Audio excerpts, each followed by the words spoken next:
people and injured more than 100 others in separate fights.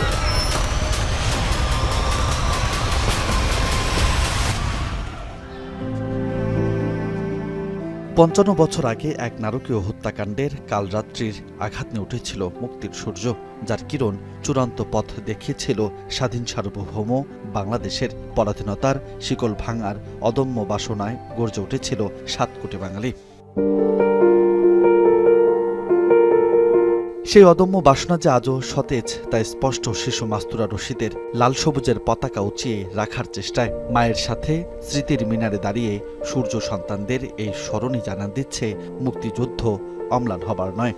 আমি আমার মায়ের হাত ধরে স্মৃতিসৌধে শ্রদ্ধা জানাতে এসেছি।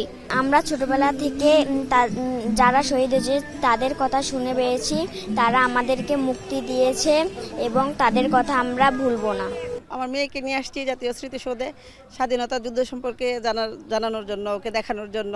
বৃহস্পতিবার ৫৬তম স্বাধীনতা দিবসের সূর্য উদয়ের সাথে সাথে দেশের বীর সন্তানদের রক্তসাগরের সাক্ষী সাভারের স্মৃতির মিনারে শ্রদ্ধা জানাতে মানুষের যে ঢল, সেখানে হারিয়ে যায়নি পিছিয়ে পড়া জনগোষ্ঠী। অক্ষম শরীরেও স্বাধীনতার শক্তি আজও দেশের জন্য জীবন বিপন্নের আকাঙ্ক্ষা ধরে রেখেছে এসব মানুষের মাঝে।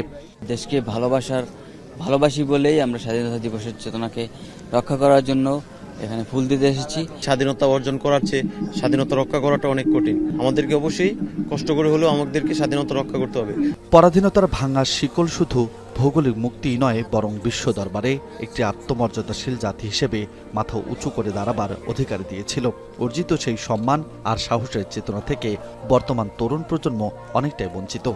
এই চেতনা ধারণ করে যেন আমরা যুগের পর যুগ এভাবে চলতে পারি, এভাবে স্বাধীন রাষ্ট্রে বসবাস করতে পারি।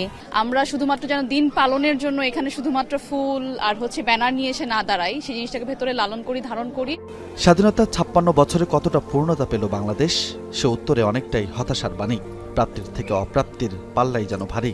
তাই নিজস্ব সংস্কৃতি আর ঐতিহ্য ধারণ করে এগিয়ে যাওয়ার আহ্বান বিশিষ্টজনদের। এখনো আমরা স্বাধীন নামে পরাধীনই রয়ে গেলাম, কারণ নারী এখনো নিরাপদ নয়। নারীর সমতায় আমরা বিশ্বাস করি। আমরা সবাই মুখে মুখে সমতা বলি, কিন্তু বাস্তবায়নের ক্ষেত্রে আমরা অনেক ক্ষেত্রে আসলে সমতা দেখি না। যে উদ্দেশ্যে স্বাধীনতার ডাক দেওয়া হয়েছিল সেই উদ্দেশ্য এখনো বাস্তবায়ন হয়নি।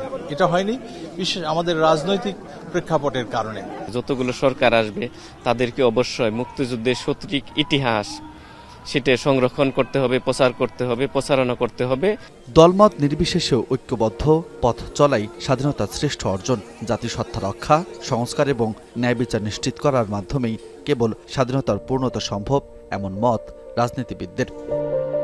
লাখো শহীদের রক্তে কেনা এই স্বাধীনতা কোনো নির্দিষ্ট সময়ের জন্য নয়, এটি চিরন্তন। মুক্তিযুদ্ধের এই চেতনা এক হাত থেকে আরেক হাতে, এক হৃদয় থেকে আরেক হৃদয়ে। পরাধীনতার দুর্গ পুড়িয়ে মুক্তির এ মশাল জ্বলবে প্রজন্ম থেকে প্রজন্মে।